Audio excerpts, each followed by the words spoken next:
Guys, welcome back to the University of Smooth. I'm your host, Nixon the Dark, the internet's leading expert on unattractive behavior. Some of you may be wondering why we don't cover female emotion in depth. We spend a lot of time talking about building your own value, things you need to do to be attractive. When it comes to female emotion, we use two broad categories: basic female needs and female emotional expressions. These tend to overlap. Have you ever heard the phrase, "my needs are not being met"? I think it's a kind of a relationship cliche.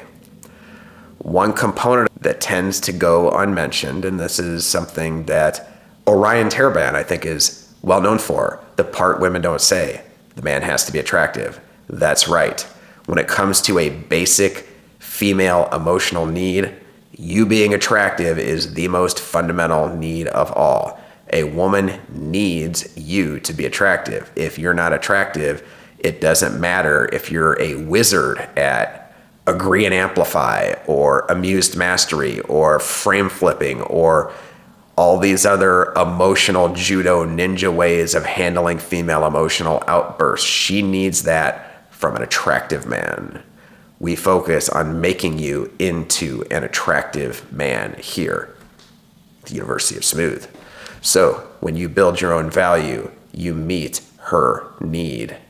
Yes, female emotional expression, that is its own beast, so to speak, and it's important to have a good facility and competence with handling female emotion. We will get there in time. Focus on your value first. Parting thought with regard to building your own value and the fundamental nature of priorities and incentives here.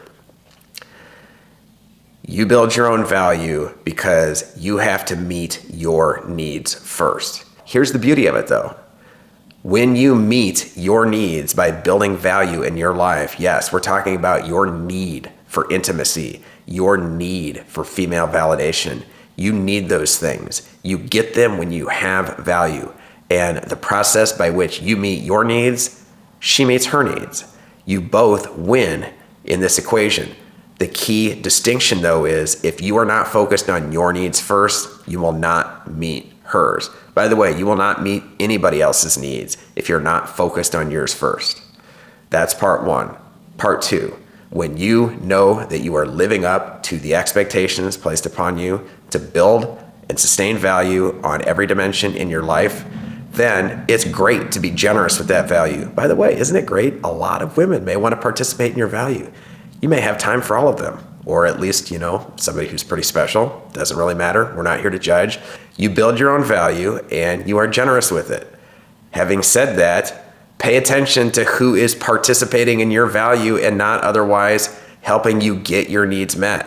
If people are going to hold out on you, especially if they still want to benefit from your value, why do you have to help them meet their needs if they're not helping you meet yours? You're living up to your expectations to bring value into this world. If you're doing that, you have value. Everything you do has value. And when people are partaking of your value and not being generous of their own with you, you have every right to say, no, I'm focusing on my own. Your value comes second, especially if you're not sharing one way or another and you're not helping me meet my own needs.